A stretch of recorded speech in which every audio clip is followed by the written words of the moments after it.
पौड़ी 24वीं। अंत न सिफती कहण न अंत, अंत न करणै देन न अंत, अंत न वेखण सुनन न अंत, अंत न जापै क्या मनमंत, अंत न जापै कीता आकार, अंत न जापै पारावार, अंत कारण केते बिल्लाहे, ताके अंत न पाए जाहे। एहो अंत न जाणै कोय, बहुता कहिए बहुता होए, वड्डा साहब ऊंचा थाओ, ऊंचे ऊपर ऊंचा नाओ, एवड ऊंचा होवै कोय, तिस ऊंचे को जाणै सोए, जेवड आप जाणै आप, नानक नदरी करमी दात। सरलार्थ। 23वीं पौड़ी में प्रकट किए गए विचारों को आगे बढ़ाते हुए कहते हैं, न उस कर्ता के गुणों का अंत है और न ही उन गुणों के कथन या वर्णन का कोई अंत है, न उसके किए हुए कार्यों का कोई अंत है और न ही उसकी दी हुई दातों का कोई अंत है। उस कर्ता का देखना और सुनना अनंत है। उसके मन में जो संकल्प या योजनाएं हैं उनका भी कोई अंत नहीं। उस कर्ता और उसकी रची हुई रचना का कोई अंत नहीं है। अनेक लोग अंत पाने के लिए तड़पते हैं पर उसका अंत नहीं पा सकते। उसका अंत बयान करने वाले उसका अंत बयान नहीं कर सकते, क्योंकि जितना ज्यादा वह बयान करते हैं उतना अधिक और बयान करने के लिए बाकी बचा रहता है। वह मालिक बड़े से बड़ा है, उसका स्थान ऊंचे से ऊंचा है, उसका नाम भी ऊंचे से ऊंचा है। उस ऊंचे से ऊंचे को वही जान सकता है जो उस जितना ऊंचा हो। वह कितना बड़ा और ऊंचा है वह स्वयं ही जानता है। जो भी दात मिलती है केवल उसकी नदर या रहमत द्वारा मिलती है। व्याख्या। अंत न सिफती कहण न अंत, अंत न करणै देन न अंत। हम अपने प्यार में उस प्रभु के अनेक गुणों, उसके किए हुए अनंत कार्यों और उसके द्वारा दी गई अनेक दातों की बड़ाई करते हैं, पर उस गुण निधान के गुणों, उस सर्वशक्तिमान के कार्यों और उस दयालु की दी हुई दातों का हिसाब लगा सकना असंभव है। अंत ना वेखण सुणन ना अंत, अंत ना जापै क्या मनमंत। गुरु साहब समझा रहे हैं कि प्रभु का देखना, सुनना और विचार करना इंसानी सोच से परे है। उसके किसी भी कार्य को, उसके संकल्पों और योजनाओं को मन बुद्धि द्वारा समझ सकना असंभव है। अंत न जापै कीता आकार, अंत न जापै पारावार। उस कर्ता द्वारा सृजित सृष्टि अनंत है।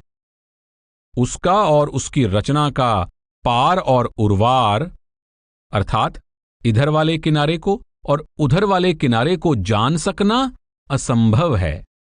सृष्टि और इसका कर्ता दोनों अनंत हैं। अंत कारण केते बिल्लाहे, ताके अंत ना पाए जाहे।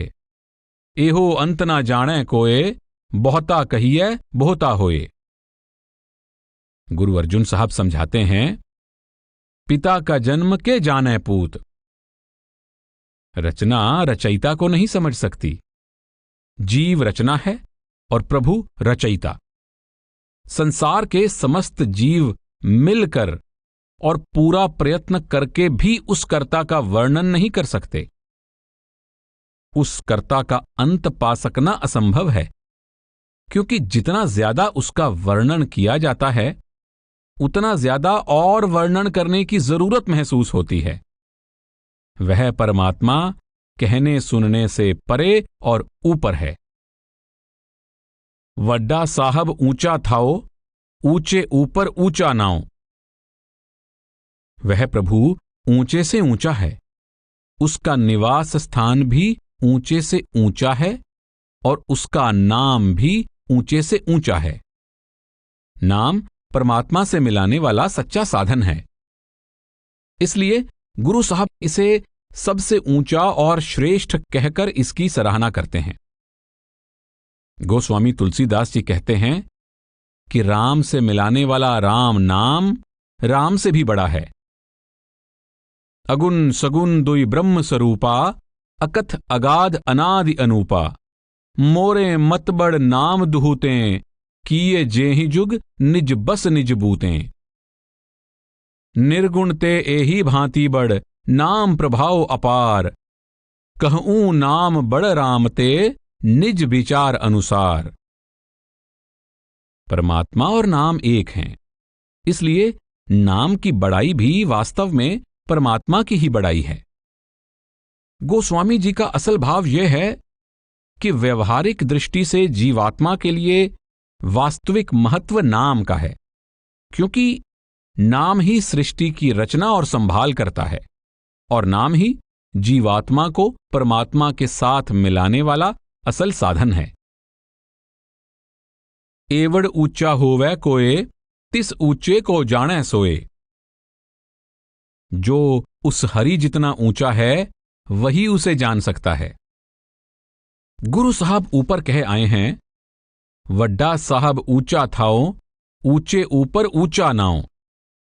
भाव, परमात्मा के साथ मिलाप करवाने का सामर्थ्य रखने वाला नाम ऊंचे से ऊंचा है।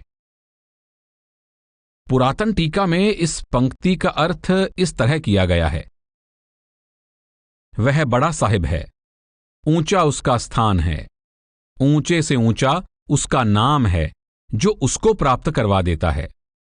परमात्मा जितना ऊंचा वही होता है जो परमात्मा के ऊंचे नाम की महिमा जानता है। जेवड आप जाने आप, नानक नदरी कर्मी दात।